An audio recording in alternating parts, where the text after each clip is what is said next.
Hey there, ladies and gentlemen. Adam Von Romer, author, speaker, seminar leader, 37-year veteran of the commercial investment real estate arena.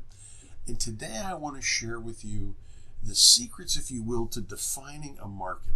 And I've got to tell you, defining your market is critical. I don't want you to become a real estate tumbleweed. I want you to know what you're working, when you're working, and why you're working. And remember that intentionality we talked about way back in our first video, why you're working it. So I really want you to get your arms around the whole process of defining your market. Let's deep dive into this real quick. First off, when I say define your market, I want you to start thinking in terms of your market from a geographic or defining your geography. I don't want you to drive an hour and a half from appointment to appointment. Where at all possible, I want you to work in and around where you work, you play, or where you live. If you're taking the kids to school, I want you to drive a different route every day. Or if you're going to the office and buzz through an office park, I want you to take a look at stuff. I want you to take different routes to work, different routes home, different routes to anything you frequent, because a lot of times, once you become acclimated to the product type, you'll start seeing stuff you didn't even know existed. So again, geography is important, and I want you to very clearly define your market area. And also, we'll talk about defining it based on volume, where the concentration of industrial buildings is, or where the highest concentration of apartment buildings is. And that's where I want you to focus.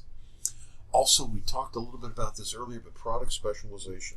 You cannot develop market conversancy and the requisite skill set to be successful in any one particular product type by being an apartment specialist on Monday, and a warehouse specialist on Tuesday, and an office specialist on Thursday.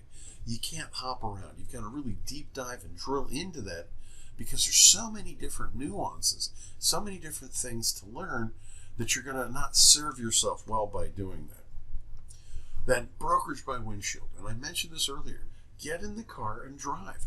CoStar, LoopNet, the MLS, Crexi, all of those are fantastic services, but they aren't the market. I was out taking pictures looking for buildings 20,000 square feet and larger.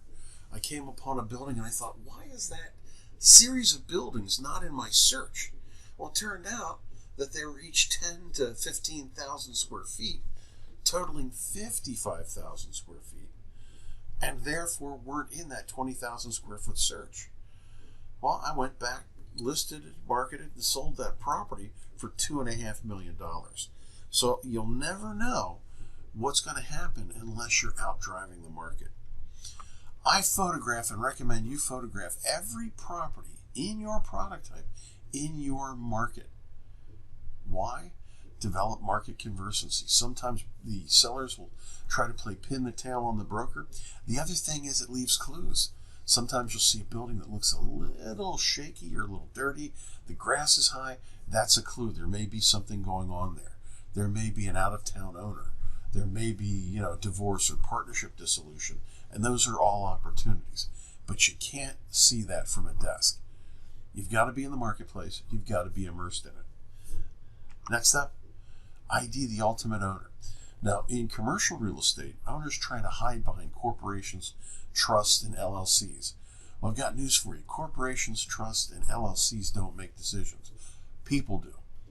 So, for example, if you saw a property was owned by Adam P. Von Romer Incorporated, it'd be a pretty good hint who owns it. But you never know. You want to get behind that corporate veil and find out who Adam is and how you get a hold of him. And then develop the complete property record. And I got to tell you something. I don't care how you warehouse it. If you use a CRM, if you use manila folders, doesn't matter to me. The system has got to work for you. Now, I personally use a product called RealNex. RealNex is not an inexpensive proposition, but it's like the Shopsmith of real estate, commercial real estate. It's a CRM, proposal wizard, email marketing program. You can develop flyers, postcards, all kinds of stuff with it. And it's very, very robust. And it helps keep, it's almost like your bank account. It keeps track of transactions. You can set up virtual deal rooms. And it's just, in my opinion, the best tool, all-around tool out there right now. But my point is, I want you to keep this information organized, and in some type of repository that you can go out and grab it real quick and identify potential transactions. Because all that research is for naught if you don't have the ability to access it quickly and easily. One of the other things you'll learn as we go through this is I am a real fan of not reinventing the wheel. So if you can do something once and retain it, you're far better off than having to replicate it over and over again. And that's one of the beauties of RealNex. When you put your comps in, you can save them, and your transactions actually become comps for your next proposal. So you want to have some kind of methodology for storing that data, and certainly not having to reinvent the wheel every time. Again, as with all of our conversations, if you have any questions, comments, or need a clarification, please feel free to reach out to me, Adam@AdamVonRomer.com. Again, Adam@AdamVonRomer.com, or call me at 954-495-1818. I try to return my calls and emails the same day, but at the very outside within the next 24 hours. I'm wishing you continued success, and I'll see you in our next video.